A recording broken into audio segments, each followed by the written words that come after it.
I want you to look at what is happening in the markets right now without letting either fear or excitement control your judgment.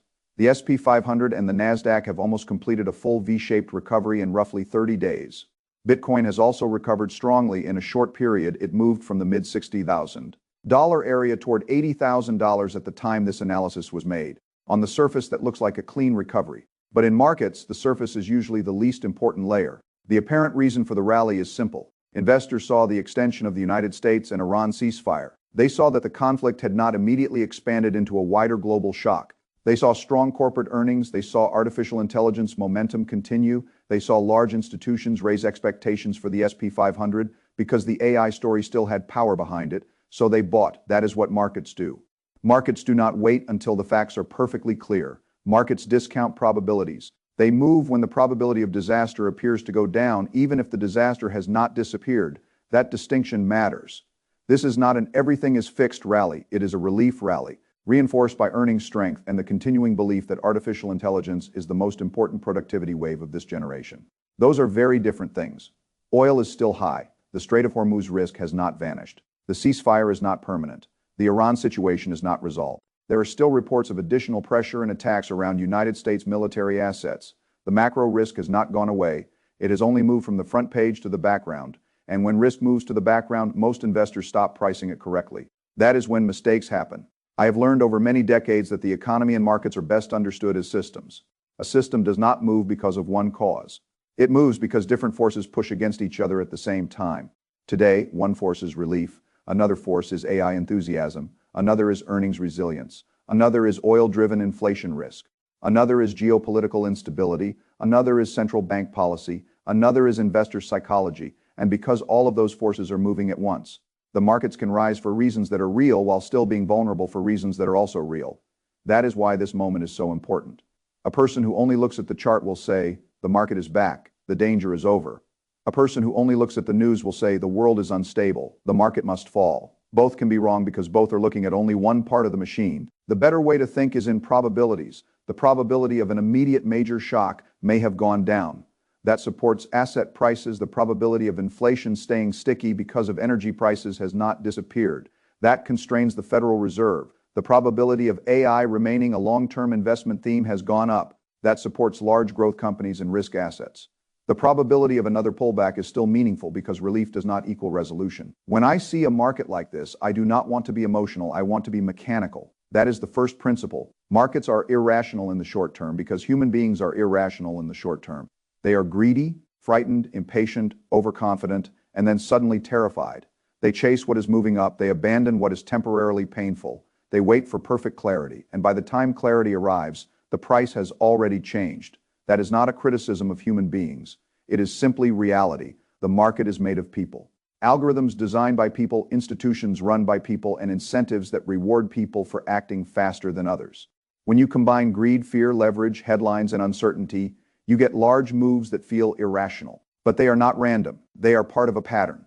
Right now, investors are reacting as if the worst case around Iran may not happen. They are reacting as if the AI boom is still intact. They are reacting as if earnings can carry the market even while the macro environment remains complicated. I can understand that side of the trade. Over a long enough period, productive assets usually go higher because companies adapt, technology improves. Earnings compound and human beings keep creating new ways to solve problems. If you are looking out over 2 years, 5 years, or 10 years, it is very hard to bet against human ingenuity and the compounding power of great assets. But if you are looking over the next few months, the picture is not clean. The war risk has not disappeared. Oil is still the fastest transmission mechanism from geopolitical shock into every part of the economy. If oil stays high, energy prices stay high. If energy prices stay high, inflation pressure remains. If inflation remains, the Federal Reserve cannot easily cut interest rates. If interest rates stay high, liquidity remains tighter. If liquidity is tighter, risk assets become more fragile. That is the chain. Most people react to the headline. I prefer to map the chain. If you map the chain, you can see why the market can rally and still be unstable.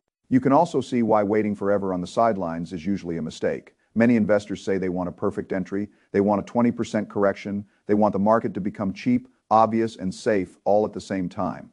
That almost never happens when the market is cheap. It feels dangerous. When the market feels safe, it is rarely cheap. The investor who waits for both low price and emotional comfort usually gets neither. That is why a systematic approach matters. You do not need to predict every headline. You do not need to know the exact bottom. You need a system that lets you participate in the upside while preserving enough liquidity to take advantage of downside. That means buying gradually. It means dollar cost averaging into the assets you believe have the best long-term asymmetric potential. It means keeping some cash reserves, not because cash is a long-term wealth builder, but because cash gives you the ability to act when volatility creates opportunity. It means understanding that the market historically spends more time advancing than declining. Bull markets dominate more of the calendar than bear markets. The S&P 500 has finished positive in most long-term periods because the underlying system, despite all its flaws, tends to grow nominally over time. If you sit out completely, you remove yourself from that compounding machine, and if you are sitting out during one of the greatest technological transitions of our lifetime, you may be making an even bigger mistake. This is where artificial intelligence becomes more than a stock market theme. It becomes a social and economic restructuring force. When people like Elon Musk and Sam Altman discuss universal income, universal basic wealth, or government checks as a response to AI-driven unemployment, I pay attention, not because every prediction from entrepreneurs is correct, many are not, but because people building the systems often see the direction of the system before the average person does. They're saying something important. They are saying that a large portion of today's work may not exist in the same form in the future. They are saying that productivity may become so powerful that governments will be forced to design new ways of supporting people who are displaced by automation. They are saying that AI may not simply help workers. It may replace many of them. You do not have to know whether this happens in 5 years, 15 years, or 50 years to understand the principle. If powerful technology is going to change how income is earned, then owning the assets that benefit from that technology matters more than ever, because there will be two broad groups of people. There will be people who own pieces of the systems that create the productivity, and there will be people who consume what those systems produce while depending on income transfers, salaries under pressure, or government support. That is not a moral statement. It is a system statement. When the means of production change, the distribution of wealth changes. In the industrial age, the owners of factories and railroads gained enormous power. In the internet age, the owners of platforms and networks gained enormous power. In the AI age, the owners of compute, data, infrastructure, software, automation, and financial rails may gain enormous power. If you do nothing, you may become a consumer in someone else's economy. If you prepare, you can own a small part of the machines and networks that reshape that economy. That is the difference between being acted upon by a cycle and participating in it. I have seen this pattern many times. When a large transformation begins, most people first ignore it, then they mock it, then they fear it, then they chase it after much of the easy money has already been made. That is how human nature works. During earlier shocks, many people assumed the change would not reach them. They said the problem was somewhere else. They said the consequences were exaggerated. They said life would go back to normal. Then suddenly the shock was not somewhere else anymore. It was in their home, their job, their portfolio, their daily routine. The lesson is not to panic. The lesson is to prepare before the consensus understands the scale. That is how generational opportunity usually appears. It rarely arrives as a calm, clean invitation. It arrives mixed with uncertainty, disbelief, criticism, and volatility. That is why the ability to filter information becomes critical. Today, the problem is not that retail investors have no information. It is that they have too much information. A person can watch endless videos, read endless posts, ask AI for endless summaries, follow hundreds of accounts, and still make poor decisions because they never build a hierarchy of what matters. Information without a framework creates paralysis. You are hit by a fire hose of data, opinions, charts, rumors, and predictions. You think you are learning, but often you are just consuming. The question is not, what is everyone saying? The question is, what actually moves the needle? In this environment, the needle movers are not hard to identify if you think structurally. The first is the war risk around Iran and the Middle East. The second is oil. The third is inflation and the interest rate path. The fourth is corporate earnings. The fifth is AI optimism. Those 5 variables matter more than most of the noise. If a headline does not change one of those variables, it is probably not as important as it feels in the moment. Let us take them one at a time. The Iran situation matters because it connects geopolitics, oil shipping, military risk, and investor psychology. If the conflict expands, the market will not treat it as a local story. It will treat it as a global supply and inflation story. The goals of the United States and Iran are not the same. The United States wants to prevent Iran from advancing its nuclear and missile capacity and wants to keep the Strait of Hormuz open for oil traffic. Iran wants sanctions, relief, compensation, influence over the region, continued control over its strategic options, and a reduction of United States military pressure. That difference in incentives means the most likely path is not clean peace or immediate total war. It is a messy middle path. The blockade pressures remain, tensions flare, Incidents happen, negotiations continue in the background, markets react to each new signal. That is an unstable equilibrium. Oil matters because it is the most direct bridge from war into the household budget. When oil rises, gas rises, diesel rises, shipping costs rise, fertilizer costs rise, food costs rise, margins get pressured.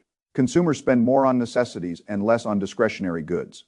Inflation expectations rise. Risk assets do not like that for long. A true sustained bull run becomes easier when oil cools. If oil stays high or moves higher, liquidity can be pulled out of risk assets quickly. Inflation matters because the Federal Reserve is constrained by it. If inflation rises again, the Fed has less room to cut interest rates. If the Fed cannot cut, borrowing remains expensive. If borrowing remains expensive, housing, business expansion, and speculative assets all face pressure. The market does not need actual rate cuts immediately to move higher. It often rallies when the probability of future cuts rises. But if inflation data keeps worsening, that probability gets pushed out. That is why the market watches oil and inflation together. Corporate earnings matter because they are the foundation beneath stock prices. If earnings keep growing, the market can absorb a lot of bad news. If earnings crack, sentiment can turn quickly. One of the reasons markets have remained resilient is that large companies, especially those connected to AI, have continued to produce strong results and strong forward expectations. That supports valuations. But valuations are not magic. They need earnings to justify them. AI optimism matters because the market is trading on whether investors still believe the AI supercycle is intact. A single AI-related headline can move hundreds of billions of dollars of market value because investors are not just buying today's profits, they are buying the expectation of a future productivity boom. That expectation can be powerful. It can also be fragile. When the DeepSeek story hit, investors suddenly questioned whether expensive AI infrastructure assumptions were wrong. NVIDIA lost an enormous amount of market value quickly because the market briefly questioned the entire cost structure and competitive advantage of the AI build-out. That is what happens in a theme-driven market. Themes create upside. They also create violent reversals. So the question is not whether AI is important. It clearly is. The question is whether the market's pricing of AI is supported by earnings adoption, infrastructure demand, and real productivity gains over time. That is the difference between a bubble and a durable transformation. I do not want to pretend that I can predict every move. No one can, but I can say this. If you believe that over the next 5 to 10 years the world will be more digitized, more automated, more dependent on AI, more dependent on compute, and more financially integrated with digital assets, then it is dangerous to have no exposure. You do not need to gamble everything. You need a system. You need core exposure to the long-term trends. You need a watch list of high-conviction asymmetric opportunities. You need cash reserves for volatility. You need position sizing that allows you to survive being early or wrong. And you need the emotional discipline to buy gradually instead of waiting for perfect certainty. That brings us to asymmetric upside. The best opportunities are not simply the assets people are excited about. They are the assets where multiple forces converge before the full market has priced them in. The pattern looks like this. A strong narrative begins forming before the general public understands it. Liquidity has a reason to flow there. Attention has not fully arrived yet. The downside exists, but the upside is much larger if the thesis plays out. The chart shows strength or resilience relative to the rest of the market. The market has not yet fully connected the dots. When those conditions overlap, you have the possibility of asymmetry, not certainty. Asymmetry, a good investor understands the difference. Many people confuse excitement with conviction. They buy because something is moving. They buy because a community is loud. They buy because they feel they will miss out. That is not conviction. That is emotion wearing a costume. Real conviction comes from understanding the causal chain. Why should this asset benefit? What must happen for the thesis to work? What would prove the thesis wrong? How much can I lose if I am wrong? How much can I make if I am right? What is already priced in? What is not priced in?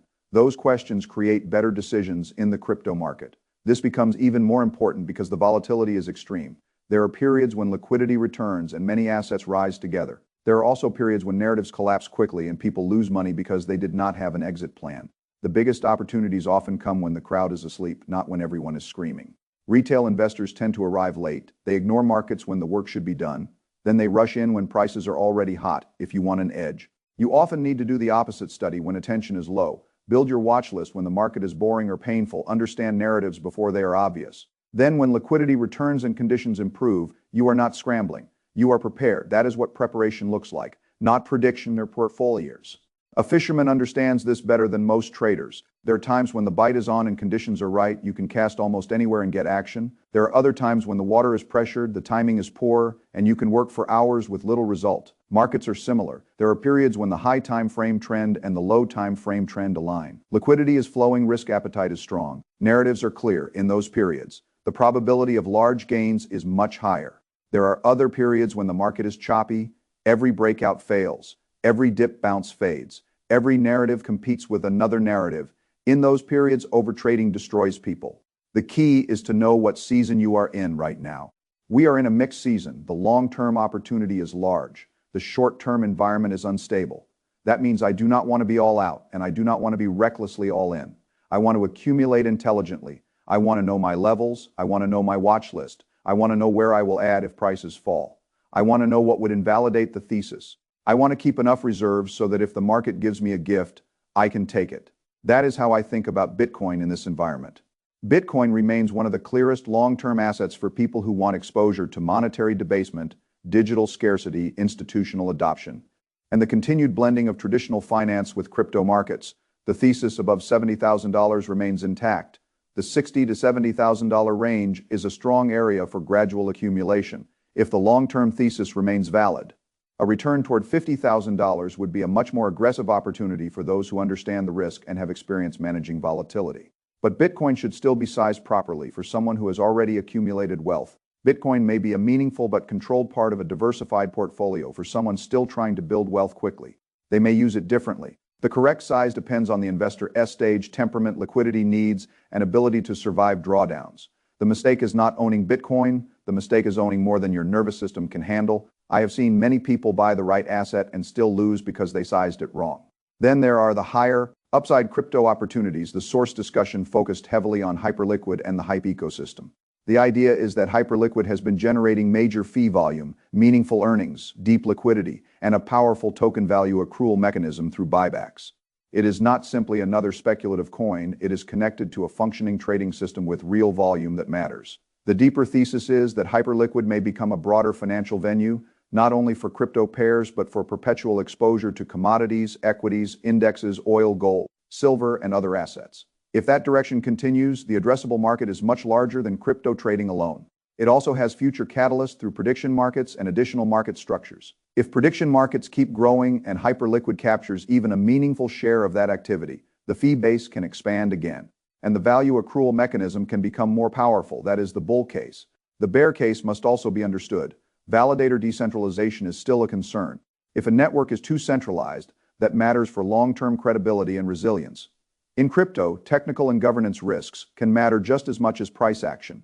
So the question is not, is this exciting? It is exciting. The question is the risk reward still favorable, and is the position sized so that being wrong does not damage the whole portfolio? That is how you think like a professional. There is also a related equity-like exposure through companies or structures tied to hype treasuries, such as the PER structure described in the source. This is not a crypto token. It is a publicly traded vehicle connected to Hyperliquid exposure with significant hype holdings, deployable capital, and a treasury strategy. The appeal is that traditional finance sometimes wants exposure through regulated equity wrappers rather than direct crypto rails. If liquidity returns and traditional investors chase crypto, link treasury stories. Again, these structures can move quickly, but there is also a risk. Treasury vehicles can trade at premiums or discounts to net asset value. They can be influenced by equity market sentiment, financing conditions, and management decisions. The structure can amplify upside, but it can also introduce risks that are different from simply holding the underlying token. Again, the principle is the same. Understand the vehicle before you size the position. MicroStrategy is another example of a leveraged Bitcoin expression. The simple thesis is that if Bitcoin rises meaningfully, MicroStrategy often gives more aggressive exposure because of its treasury strategy and the equity wrapper around it. The company has accumulated enormous Bitcoin holdings and continues to position itself as a corporate Bitcoin vehicle. If Bitcoin moves toward higher institutional price targets, MicroStrategy can benefit. But it is not the same as owning Bitcoin. It introduces leverage, equity market risk, premium and discount risk, financing risk, and management execution risk. That does not make it bad. It makes it a different instrument. The important thing is to know what you own. In every cycle, people make the mistake of thinking all exposure is the same. It is not. Spot Bitcoin is one thing. A Bitcoin ETF is another. A leveraged corporate Bitcoin treasury is another. A high beta crypto equity is another, a meme is another. Each has a different risk profile, liquidity profile, upside path, and failure mode. That matters. The source also discussed Pengu as a meme or consumer crypto style allocation. This is a different kind of bet. It is not based on cash flows in the same way. It is based on brand, community, attention, liquidity, and narrative velocity. Those assets can move violently in a bull market because retail attention can concentrate very quickly, but they can also collapse just as quickly. A meme coin allocation must be treated as a speculative sleeve, not as a foundation. It can be on a watch list. It can be traded when market conditions turn favorable. It can capture upside if consumer crypto returns, but it should not be confused with core long-term compounding assets. That is how people get hurt. They take a speculation and treat it as a foundation. The Ethereum-related treasury or leverage structures discussed in the source follow a similar logic. Ethereum may remain an important part of the crypto ecosystem. Certain public market vehicles can become leveraged expressions of that thesis, especially when they have a charismatic spokesperson, strong financing, treasury holdings, and an aggressive narrative during a risk-on phase. But again, these are not neutral assets. They are trades or higher volatility exposures. They can work extremely well when liquidity is flowing and sentiment is improving. They can work poorly when markets are tight, narratives are fading, or premiums collapse. That is why conviction cannot simply mean optimism. Conviction must include risk control. What I would bring all of this back to is a broader portfolio principle. You need a core, you need opportunity exposure, you need cash reserves, you need a process for adding, you need a process for selling, and you need to know the difference between investing and trading. Many people focus on buying because buying is emotionally satisfying. It gives them the feeling that they are taking action, but selling is often harder. When something goes up, greed says it will go higher. When something goes down, fear says you should wait until it comes back without rules.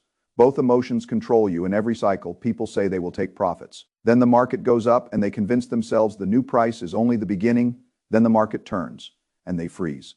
The way to avoid this is to define your logic before the emotional moment arrives. You can decide in advance how much is core, how much is speculative, where you will add, where you will reduce, what invalidates the thesis, and what profit-taking looks like if the asset moves too far too fast. That is not weakness. That is how you survive long enough to benefit from future cycles in the current environment. My principles would be simple. Do not be completely sidelined if you believe the long-term technological and monetary direction is higher. Do not be recklessly all in when macro risk has not been resolved. Dollar cost average into high conviction assets. Keep dry powder for volatility. Track the 5 needle movers: Iran, oil, inflation and rates, earnings, and AI optimism. Build a watch list of asymmetric opportunities before retail attention returns. Do your own research until you understand the thesis well enough to hold through turbulence and sell when the logic changes. That last part is important. Research is not just about finding names. Research is how you build the emotional foundation to behave rationally when price moves against you. If you do not understand why you own something, you will borrow conviction from strangers, and borrowed conviction disappears at the worst possible moment. That is why so many people sell near bottoms and buy near tops. They never had their own framework. They only had someone else's excitement. The world is changing quickly. AI is changing work. Crypto is changing finance. War and oil are changing inflation probabilities. Central banks are changing liquidity. Investors are trying to price all of it at once. That creates volatility. It also creates opportunity. The opportunity is not for the person who reacts to every notification. It is for the person who understands the system, builds a process, keeps enough liquidity, and acts when probabilities are favorable. The coming years may create enormous wealth. They may also expose people who are unprepared. That is how big transitions work. They reward ownership, patience, adaptability, and systems thinking.